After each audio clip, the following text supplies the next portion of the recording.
Muito bem, voltamos com mais um bloco aqui do Superi Notícias nesta quinta-feira, Superi Notícias, o seu jornal na hora do almoço. Lembrando que no primeiro bloco você acompanhou as principais notícias de Valadares e região, e neste segundo bloco, como eu disse na passagem da primeira para a segunda parte do Superi Notícias desta quinta-feira, terei a honra de conversar mais uma vez com a advogada imobiliarista doutora Emiliane Oliveira.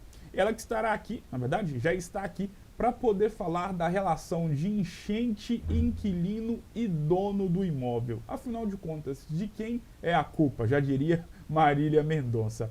Doutora Emiliane Oliveira, primeiramente, seja muito bem-vinda mais uma vez. É um prazer ter você aqui. Obrigado por ter aceitado o convite. Boa tarde.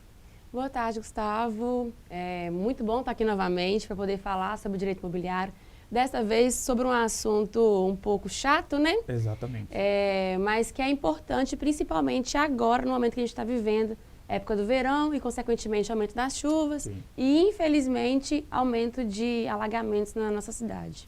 Em Governador Valadares, para quem mora aqui ou para quem saiu de uma outra cidade e veio morar aqui em Governador Valadares, sabe que uma das características negativas da cidade, assim como acontece em outras cidades espalhadas pelo Brasil, é a questão das cheias do Rio Doce. E, infelizmente, nos últimos 2 anos, principalmente no ano de 2022, tivemos uma enchente que já entrou para o ranking das principais, uma das maiores enchentes da história da nossa cidade. E com isso, vários inquilinos sofreram com a questão das cheias do Rio Doce e automaticamente também os donos desses imóveis. Queria saber de você, na medida em que uma pessoa mora no bairro São Pedro, logo de frente para o Rio Doce, é inquilina, vai água, danifica a parede, borra, enfim, de quem é a culpa, o que pode ser feito para estabelecer algum tipo de acordo nessa situação? Gustavo, essa é uma questão que ela ainda é complicada no direito. Sim. Por quê? Para eu te dar essa resposta, a gente vai ter que voltar um pouquinho. A gente está falando de enchente, chuva, são situações que fogem completamente do nosso controle. No direito, a gente chama isso de situações de caso fortuito, força maior. De uma forma assim, bem simplista, que agora a gente não tem espaço para discutir sobre isso, mas são situações que existe uma certa previsibilidade, outras nem tanto, mas a gente não tem controle. Por exemplo, chuva, a gente consegue saber que vai chover porque a gente olha para o céu, vê uma nuvem que pressupõe que pode vir a chover, a gente vê pelos aplicativos, Sim. mas a gente não tem controle de quando essa chuva vai cair, a quantidade de chuva que vai cair, se o rio vai subir, se o rio não vai, se vai encher, o quanto vai encher, se a rede de esgoto vai transbordar. Então, assim, são situações que fogem do nosso controle. A gente está diante de caso fortuito e força maior. Os tribunais, e existe uma outra questão também, que aqui em Valadares, a grande maioria das pessoas tem noção dos bairros que alagam. Sim. Então, se a pessoa ela opta por alugar um imóvel que ela já sabe que pode vir a acontecer, os tribunais entendem que o inquilino está assumindo o risco. E, mais do que isso, a questão do caso fortuito e força maior, no direito, ela impede que o locador ele seja responsabilizado pelos prejuízos, pelos danos, pela limpeza, por uma nova pintura, já que existe o caso fortuito, ele não é responsabilizado, além de o inquilino ter assumido o risco por ter alugado um imóvel numa área onde pode vir a acontecer o alagamento. Mas assim, a gente está partindo do pressuposto que a pessoa sabia. Claro. Existem situações onde, vamos imaginar, que a gente percebeu que inclusive rolou nos últimos anos, áreas em Governador Valadares onde não enchia, onde não alagava. E aí, nem o inquilino poderia perceber e nem o locador também poderia imaginar que iria alagar. Desse tipo de situação, foi uma surpresa tanto para um quanto para outro, caso fortuito nas duas situações.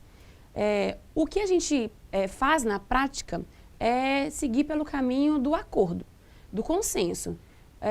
Por exemplo, o inquilino acorda com o locador, por exemplo, eu vou arcar com os prejuízos, mas locador, me dá um desconto de alguns meses no aluguel? Ou então o locador ele faz um acordo de eu posso fazer uma nova pintura, mas porém você perdeu uma geladeira, um fogão, um guarda-roupa, e isso eu não vou arcar. Mas eu posso, por exemplo, fazer uma nova pintura, eu posso mandar limpar o imóvel. chega num consenso. E um terceiro cenário, que esse é um cenário problemático, Gustavo, é onde, por exemplo, o proprietário ele tem conhecimento de que a área pode vir a ser alagada, o inquilino não tinha menor condição de saber, talvez ele veio de outra cidade, né, enfim, e o locador age de má fé, alugando e não avisa o inquilino. Neste tipo de situação, a gente pode até pensar numa possível ação onde o inquilino ele pode pedir indenização, fazer com que o locador ele venha arcar com os custos. Então, assim, são 3 cenários que a gente visualiza na prática, só que em Governador Valadares, a maioria são situações de pessoas que alugam imóvel sabendo o que pode acontecer e, infelizmente, ela teria que arcar com os prejuízos.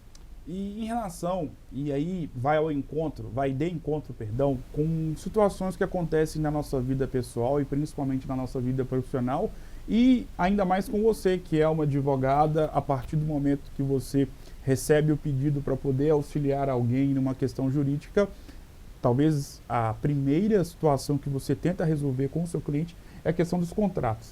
Isso. E nessa situação também existe o estabelecimento de um contrato. Só que para isso acontecer, essa dúvida, essa confusão, esse impasse, até mesmo chegar no âmbito da justiça, não houve o regimento de um contrato bem feito, formalizado, para justamente evitar esse tipo de situação. Queria que você enfatizasse a importância dos contratos nessa relação de locador e inquilino. Gustavo, a gente vê que na maioria das situações, principalmente aqui em Valadares, grande parte dos imóveis eles estão administrados por alguma imobiliária. Então, sim, na maioria das vezes vai ter contrato. Porém, tem muitas situações ainda onde a pessoa ela pega um contrato na internet, onde ela pega um contrato pronto, né, que você compra em papelaria. Esses contratos, eles, até mesmo contratos de imobiliárias, a gente vê na prática que muitos deles não estão preparados para solucionar uma questão como essa. Porque na prática a gente vê que, por se tratar de uma situação complicada, onde pensar que somente o inquilino vai arcar com todos os prejuízos, é muito problemático também. É uma situação que gera um desequilíbrio contratual entre as partes. Então, a melhor solução, o melhor caminho para lidar nesse tipo de situação é na elaboração do contrato. Agora, partindo da perspectiva de que eu vou proteger o inquilino, é você, primeiramente, antes de tudo, quando você for alocar um imóvel, observar se naquela área é uma área que pode ou não ter alagamento. Como que eu faço isso? Eu visito, eu converso com os vizinhos, eu observo o imóvel porque alagamento, enchente deixa marcas. Claro. Eu vi que tem, mas ainda assim resolvi continuar alugando. Fazer uma vistoria muito exigente do imóvel, com fotos, deixar tudo extremamente pontuado, porque no futuro, se você vier a sofrer com um alagamento, com uma enchente, e você precisar entregar esse imóvel precisa ser entregue nas condições em que você pegou. Exatamente. Então, se você sofre com uma enchente e o imóvel se desgasta, você vai ter um prejuízo ainda maior. Segundo passo é essa avaliação.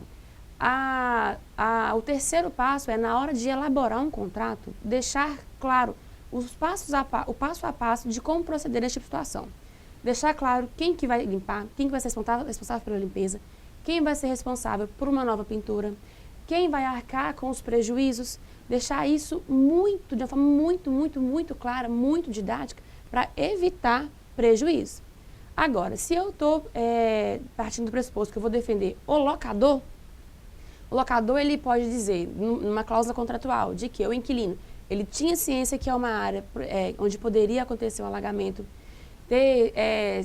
deixar claro no contrato que ele não se responsabiliza ou que ele se responsabiliza até certo ponto, deixar claro que o imóvel não pode ser abandonado, simplesmente a gente vê que isso acontece na prática, nas últimas enchentes, do inquilino simplesmente abandonar o imóvel, ir lá entregar a chave para o locador e pronto, acabou. Na verdade, não é assim, né? Então, deixar claro no contrato se pode, se não pode, e se poder, de que forma vai acontecer, se vai ter multa, se não vai. O melhor caminho para promover esse equilíbrio contratual na hora da elaboração do contrato, deixar tudo muito claro, para que não fique só as custas para uma das partes, ou inquilino ou locatário. Sobre essa questão da relação da pessoa que é o dono do imóvel juntamente com o inquilino, tudo isso que você falou também serve quando o imóvel ele acaba sendo usado como uma forma comercial? Sim. As relações locatícias, a locação ela pode se dar de forma residencial, onde você usa para morar, tanto comercial. As regras se aplicam tanto para uma quanto para outra no que diz respeito à questão da responsabilização em caso fortuito, força maior, em relação à entrega do imóvel, em relação a enchentes. As regras são basicamente as mesmas. Existe alguma diferença? Porque isso serve também de alerta para justamente o empresário, o comerciante, que tem ali uma lojinha, tem um barzinho que fica, por exemplo, na beira do Rio Doce, na parte do bairro São Pedro. Existem vários botequinhos, até mesmo pizzarias, que são, obviamente, comerciais e acabam sendo atingidos por conta da enchente. Na ilha, nem se fala. Tem alguma questão da lei diferente nessa relação do comércio para o residencial? A princípio, não existe essa distinção na lei. O que existe é no teor da própria negociação em si. Lembrando que, mesmo que na lei, as decisões dos tribunais, seja no sentido de deixar o maior prejuízo para o inquilino, o melhor caminho é a negociação. A gente percebe que os locatários, na maioria das vezes, estão muito dispostos a negociar. Imagina você ter uma locação de um comércio, muito mais do que perder equipamentos, imóveis, você para de funcionar. Você não consegue atender os seus clientes, o prejuízo é ainda maior.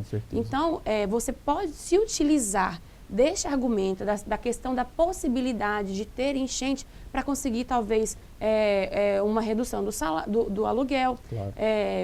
Reduzir por causa que os prejuízos podem ser maior, mas na prática em si, no que diz respeito à lei, não existe uma distinção. Mas a gente sabe que, infelizmente, se tratando de uma locação comercial em áreas ribeirinhas ou em áreas que podem sofrer alagamento em razão de transbordamento de esgoto, o prejuízo, infelizmente, é muito maior. Sobre tudo que nós vivemos este ano de 2023 e principalmente do ano de 2022, você como uma advogada nessa área, de fato, ocorreu muito essa cisânia entre o dono do imóvel e o inquilino, ou aqui em Governador Valadares, pelo menos, o seu nível de conhecimento não aconteceu tanto? Acontece, Gustavo, acontece sim. As pessoas, inclusive situações onde a pessoa tem conhecimento, por exemplo, na ilha, que tem áreas na ilha que vão alagar sempre. A pessoa ela sabe que isso vai acontecer, mas quando ela se depara com a situação, com o desgaste, e de fato é uma situação, e nunca passei por isso, mas imagino que seja uma situação extremamente desgastante, claro. A pessoa se vê naquela situação de perder bens pessoais, bens materiais, a pessoa simplesmente entrega a chave e abandona o imóvel, ou então vai atrás do locador, olha, isso aqui eu não vou arcar, isso aqui é você quem tem que arcar. Um ponto importante, Gustavo, que a gente se depara com isso também, principalmente no ano de 2022, onde as enchentes foram maiores, situação onde, por exemplo, impossibilitou a habitabilidade do imóvel. Por exemplo, um teto que caiu, um telhado que caiu, uma parede que desmoronou, ou uma infiltração muito grande, um problema no encanamento, que impossibilitou que a pessoa continuasse residindo naquele imóvel. Nesse tipo de situação, o locador, a lei do inquilinato, que é a lei que rege a relação da locação, o locador ele tem a obrigação de possibilitar a habitabilidade. Ou seja, o teto caiu, o telhado caiu, ele vai ter que ir lá consertar.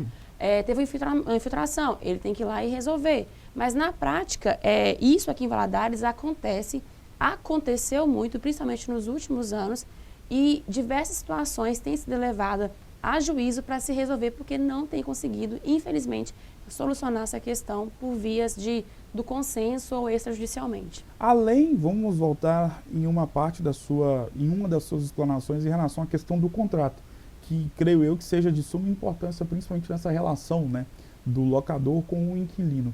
Além do contrato, você como uma advogada que atua também nessa área, qual é a outra dica que você pode dar, tanto para o dono do imóvel e principalmente para o inquilino, até mesmo esquecendo um pouco a questão da enchente, que nós sabemos que está inserida esse cenário, esse fator. quando a gente pensa em Governador Valadares. Mas além da questão do contrato, o que você pode dar de dica para quem é o dono do imóvel ou para quem deseja ser um inquilino? É até o que eu já vinha comentar aqui. Você vai alugar um imóvel, vá até o local, visite, vá pessoalmente, converse com a vizinhança, observe se o imóvel tem marcas de alagamento. Sim. Ou agora saindo um pouco do alagamento, observe a estrutura do imóvel, que é perceptível a olho nu, claro, né? Porque em algumas situações a gente não consegue coisas diz respeito à estrutura do imóvel em si, mas esteja muito atento a essas questões, converse mesmo com a vizinhança, pesquise na internet se aquela região é uma região passível de sofrer alagamento ou é alguma região talvez um pouco violenta, enfim, né? Coisas que são relevantes, que a gente leva em consideração para poder alugar um imóvel. Converse com a vizinhança. Uma vez feito isso, foque muito, bato muito nessa tecla da vistoria do imóvel. Essa vistoria, ela é essencial para que você, no futuro, tenha prejuízos. A lei do inquilinato, eu comentei, ela obriga o inquilino a entregar o imóvel na forma em que ele pegou.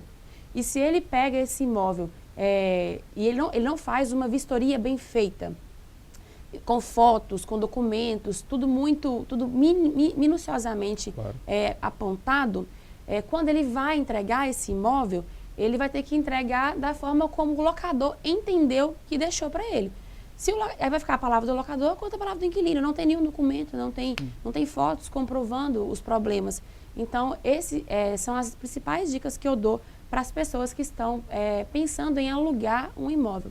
O locatário, da mesma forma, se atentar na questão da vistoria, ter cuidado em relação a para quem ele vai alocar o seu imóvel. Muitas vezes, se a pessoa tem condições financeiras, se ela tem possibilidade, disponibilizar que esse imóvel seja administrado por uma imobiliária. Isso facilita muito o dia a dia do locador, e isso facilita demais também, muitas vezes, para o próprio inquilino.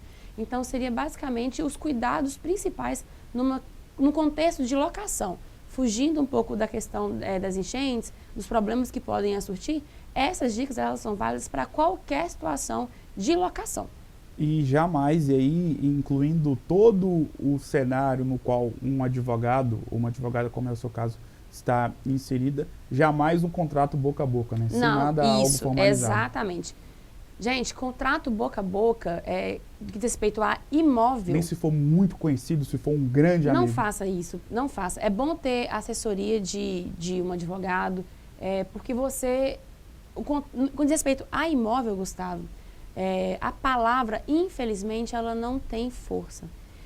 Pode ser a pessoa, pode ser o seu parente, pode ser alguém, um amigo muito próximo, mas, infelizmente, quando se depara com uma situação problemática, muitas vezes essas relações que são feitas de amizade ou de parentesco se desgasta e infelizmente não tem como solucionar. Aliás, tem como solucionar muitas vezes por meio do consenso ou via judicial, mas se está tudo previsto, tudo o quanto possível, né? Previsto no contrato, evita uma dor de cabeça gigantesca, dá segurança jurídica para a relação que foi estabelecida aqui, evita problemas futuros, evita prejuízo. Então, assim, não confiem somente na palavra. E também não confiem somente num contrato que você pega na internet. Exatamente. Ou num contrato que você compra numa papelaria. É preciso que você elabore, esteja acompanhado de um advogado, se não para elaborar, pelo menos para te assessorar nesse momento da alocação e da assinatura do contrato. Doutora Miriane Oliveira, muito obrigado por esse bate-papo. Foi uma honra ter você mais uma vez aqui, né? Uma verdadeira aula sobre essa questão da relação do dono do imóvel com o inquilino e as cheias do Rio Doce, né? Até porque nós trouxemos esse bate-papo muito fazendo alusão ao que centenas de milhares de pessoas, infelizmente, viveram neste ano de 2023, principalmente no ano de 2022 e também nos outros anos que nós convivemos com a enchente aqui em Governador Valadares. Obrigado mais uma vez, estamos juntos e as portas estão abertas para você poder voltar mais vezes. Eu que agradeço, Gustavo, é um prazer estar aqui mais uma vez. Estou disponível sempre que você precisar para poder falar desse assunto que eu amo, gosto muito. Claro. E agradeço demais por isso. Quem estiver acompanhando, quiser me seguir no Instagram, lá eu publico conteúdos da área de direito imobiliário. Estou disponível para tirar quaisquer dúvidas que vocês tiverem, fique à vontade. Emiliane, com 2 Ys, Oliveira, só seguir e mandar mensagem se vocês tiverem interesse. Muito obrigado mais uma vez, doutora. O Superi Notícias de hoje vai ficando por aqui. Um grande abraço e eu volto em uma próxima oportunidade. Até mais.